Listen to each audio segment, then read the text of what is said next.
రాగానే ఉద్యమం గడ్డలో పుట్టిన మన జయరాజన్న, బాబురావన్న, పందగాని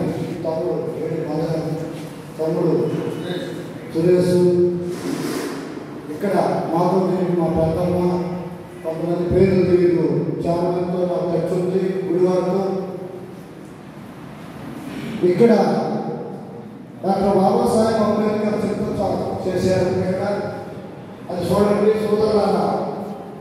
అంటే 1944లో 9 నెలలో 30వ తారీఖున డాక్టర్ బాబాసాహెబ్ అంబేద్కర్ మన అర్థమైన బిడ్డ, మన జాతి బిడ్డ, మన మాల బిడ్డ, మాలలు అంటే మాలలో ఆ బిడ్డ ఏకం జరిగింది. మహా జ్ఞానవంతుడు, ఈ ప్రపంచానికి వెలుగు చూపించిన వ్యక్తి, ఈ ప్రపంచానికి ఇలా ఉండాలని తెలిసిన మేధావి డాక్టర్ బాబాసాహెబ్ అంబేద్కర్ ఈ గడ్డ మీదకి వచ్చి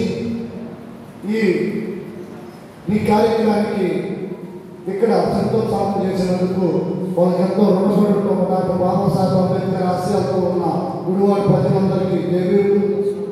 ఆ రోజులో ఉన్న చిన్నపిల్లలు ఆమె ఫోటో తీసుకున్నా 80 సంవత్సరాలు అయిపోయి 89లో వచ్చింది. అప్పుడు బిడ్డలు ఉన్నారో లేదో నాకైతే అర్థం కాకుండా ఆ వయసు లేదు.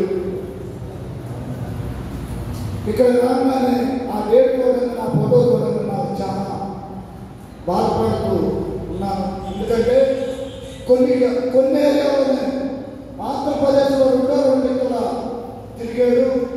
ఒకటి గుడివాడ, రెండోది విజయవాడ, మూడోది అక్కడెక్కడో మలపాట.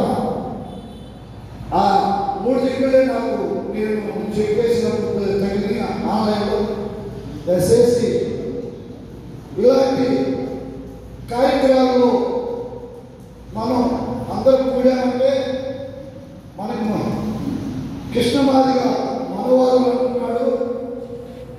అరే కృష్ణమాదిగా కబర్దార్, మేము మనవాదం అంటున్నాము.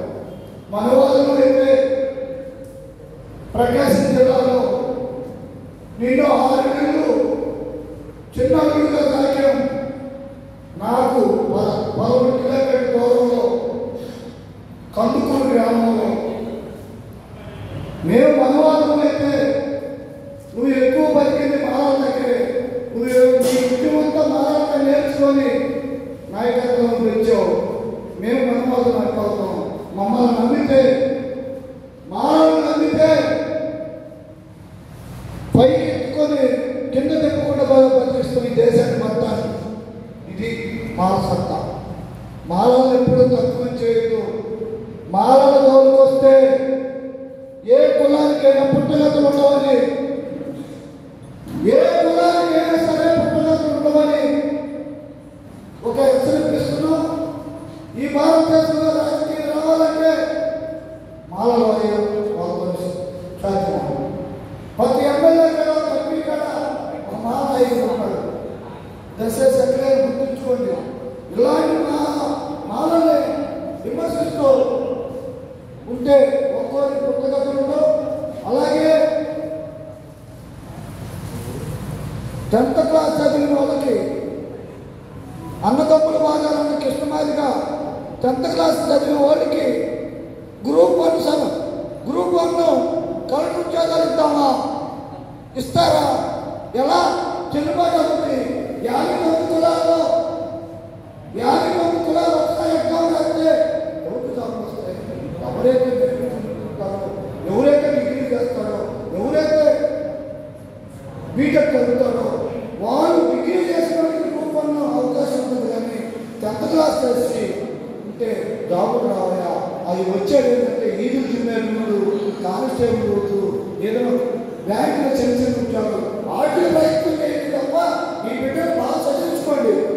డాక్టర్ బాబాసాహెబ్ అంబేద్కర్ ఆశయాలతో నా అక్క చెల్లెలు, మా అమ్మాయిలు, మా బాబాయిలు తిని తినక ఆ బిడ్డలను చదివించుకొని ఈ రకంగా తయారు చేసుకున్నాం. మా బిడ్డలు ఈ రకంగా ఉద్యోగస్తులు చేసుకున్నాం. టీచర్లు, కానిస్టేబుల్, ఐపీఎస్ డాక్టర్లు చేసుకున్నాం తప్ప మేము వెనకాల చెప్పులు కుట్టుకోలేదు, మేము వెనకాల తప్పుడు ఇవ్వలేదు. మేము చదివించుకున్నాం. ఈ భారతదేశంలో కమ్మని రెండు వ్యాపారం